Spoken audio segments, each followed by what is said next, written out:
기원되죠. 그 유월절이 뭐예요? 애굽의 장자들을 다 죽이시겠다는 거예요.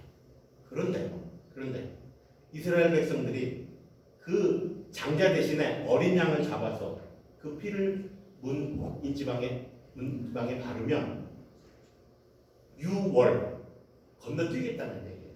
하나님의 죽음의 사자가 유월하겠다는 거예요. 건너뛴다는 거예요. 유월을 우리나라. 그래서 영어로는 패스오버 그러죠. 패스오버 유월 건너뛴다는 거예요. 그 집은 건너뛰고 간다는 거예요. 그래서 이스라엘 사람들의 장자는 하나도 죽지 않고 애굽의 장자들은 죽게 되는 거죠. 그렇죠? 그러면서 이스라엘을 구원하셨던 그걸 계기로 해서 출애굽을 하게 된다. 애굽을 탈출하게 되는 거죠. 출애굽을 하게. 그러니까 이스라엘 사람들한테는 이 유월절이라는 절기가 아주 중요한 절기. 그리고 이스라엘을 구원하시는 하나님의 역사를 깨닫게 하는 그런 절기예요. 근데 예수님이 언제 돌아가신지 아세요? 유월절 양 잡는 날에 돌아가신 거예요. 어린 양으로서 우리를 구원해 주시는 그 속죄제로서. 그래서 참 예수님의 죽음이 우리에게 그냥 굉장히 의미가 있는 거죠. 우리 죄가 그것 때문에 구원을 받았습니까? 우리 죄가 용서. 그래서 하나님의 계획은 그냥 아무렇게나 하시는 계획이 아니라 아주 치밀하게 계획을 하세요. 그래서 심지어 예수님이 십자가에 못 박혀 돌아가시는 그 날이 유월절 양 잡는 날에 돌아가시게 하십니다.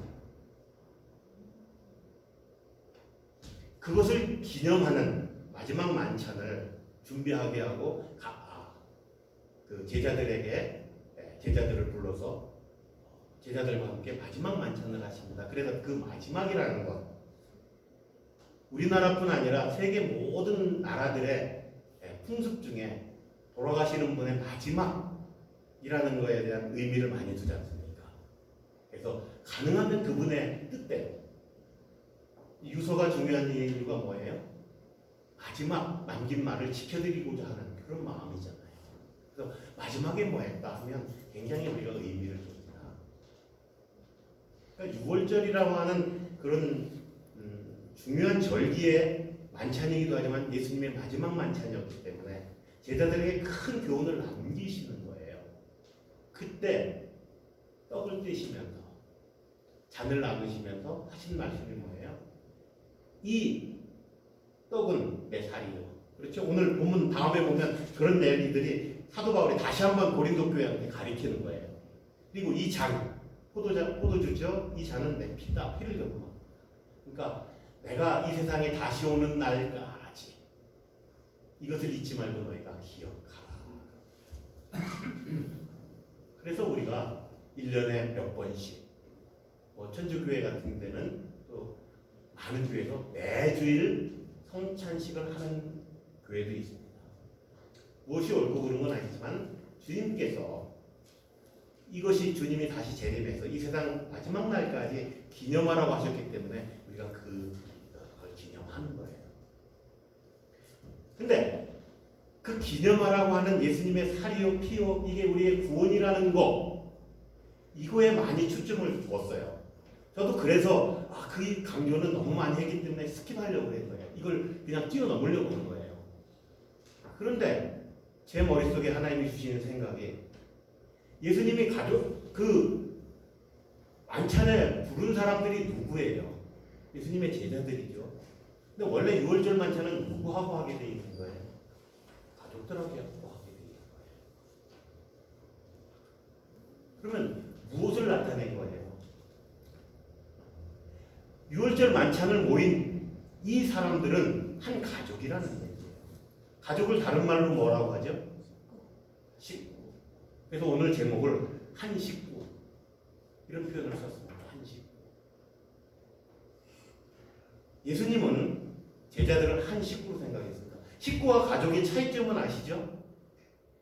식구하고 가족은 같은 의미로 쓰이기는 하지만 좀 다른 의미가 있어요. 가족은 어떤 게 가족인가요? 혈연 관계일 때 가족이에요. 그렇죠? 그래서 결혼을 해서 부부가 자식을 낳고 또 그 자식들이 또 자녀들을 낳고, 그래서 이렇게 할아버지, 할머니, 아버지, 삼촌, 큰아버지 뭐 이런 가족 그 관계들은 혈연 관계예요. 그래서 우리가 같이 안 살아도 같이 살지 않아도 가족입니다. 그런 거죠. 근데 식구를 하는 것은요. 식구는 글자 그대로 밥을 함께 먹는 사람들이 식구. 예수님의 마지막 만찬에 부른 사람들은요. 식구예요. 우리는 하나님 앞에서 한 가족이라는 표현을 씁니다. 왜요? 혈연관계이기 때문에요. 무슨 혈연관계예요? 저하고 여기 권사님하고 아무 관계도 없잖아. 인간적인 혈연관계는 아무 관계도 없어요. 근데 한 가족이고 식구라는 거예요. 왜요? 우리가 누구 피로 구원을 받았어요? 예수님 피로. 예수님 피라고 하는 혈연관계가 있는 거예요. 이제는. 그리고 하나님은 뭐라고 얘기해 주셨어요? 내가 너희들의 생명의 근원이니까 내가 아버지고 너희들은 다 내 자녀다. 한 부모, 한 아버지의 자녀들이면 식구죠. 가족이죠. 가족이에요. 근데 세계 모든 예수 그리스도 이름으로 모이는 교회들은 한 가족이에요. 혈연 관계예요. 근데 여기 보이는 멕시코 한인교회는요. 교인들은요. 가족이면서 함께 밥을 먹는 식구예요. 우리는 그래서 가족을 뛰어넘는 식구예요. 그거를 우리가 깨달아야 될 필요가 있다는 마음을 주시는 거예요. 우리는 한 식구다. 같이 먹고 같이 마시는 거예요. 오늘 사도 바울이 고린도 교회를 아주 나무랍니다. 어떻게 시작해요? 내가 명하는 이 일에 너희를 칭찬하지 아니하나니. 말이 부드럽게 칭찬하지 않는다는 건 뭐예요? 너희를 하는 행동이 좀 잘못됐다 하고 책망하는 거예요. 근데 뭘 책망하냐면 이때만 해도요. 성찬식을 우리처럼 기념을 하지 않고 이렇게 예배가 마친다든가 하면 같이 식사를 나누는 것. 식구니까 식사를 나누는 것으로 성찬식을 했습니다.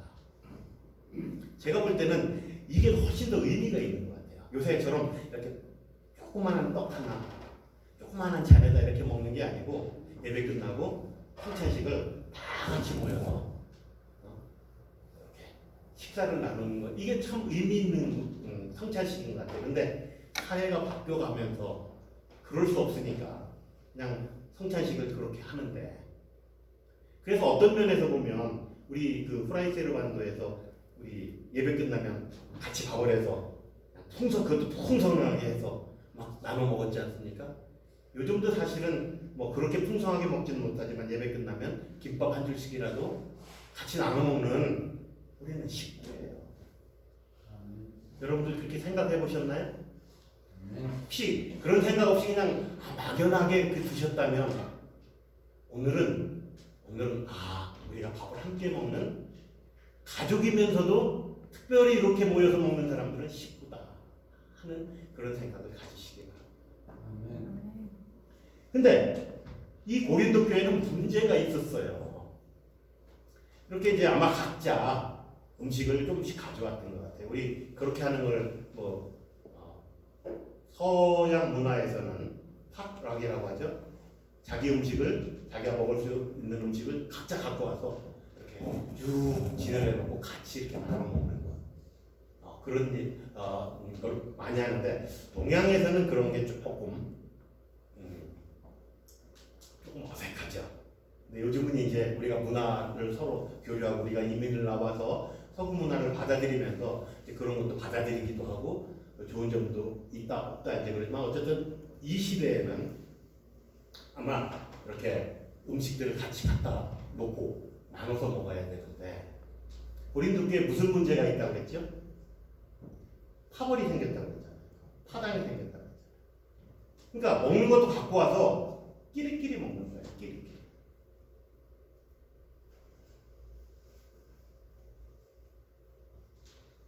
그런데다가 이게 사람은요 누구고 다른 사람과 자꾸 비교를 하고요. 내가 조금 우월하다 싶으면 조금 다른 사람들을 자기가 우월하다 싶으면 좀 무시하고 멸시하는 경향이 있습니다. 이게 차별이죠. 인종적으로도 차별을 하고, 뭐 조금 많이 배운 사람들은 좀 못 배운 사람을 차별하고, 조금 부자들은 가난한 사람을 차별하고, 그런 게 고려도교에 아주 짙었던 것 같아요. 우스운 얘기 하나 할까요? 우스운 얘기라고 하지만 그 얘기를 들으면 갑자기 마음에 쌉쌀한, 씁쓸한 그런 뒷맛이 남기는 이야기예요. 세계에서 인종차별을 제일 심하게 하는 민족이 어느 민족인지 아세요? 한국 사람들이네요. 중국 화교들이요, 성공 못한 나라들은 한국뿐이에요. 어디 가서 그 성공을 하는데 한국에서만 성공을 못했대. 하도 차별이 심해서. 우리 어렸을 때 얼마나 놀렸나요? 중국 화교들. 미국에 가보면요, 여기 우리 주변에 늘 볼 수 있는 멕시코 사람들이요, 얼마나 멕시코 사람들을 차별하는지 몰라요. 한국 사람. 흑인들이요, 말도 못하게 차별하죠. 말 자체가 그래요. 말 자체가.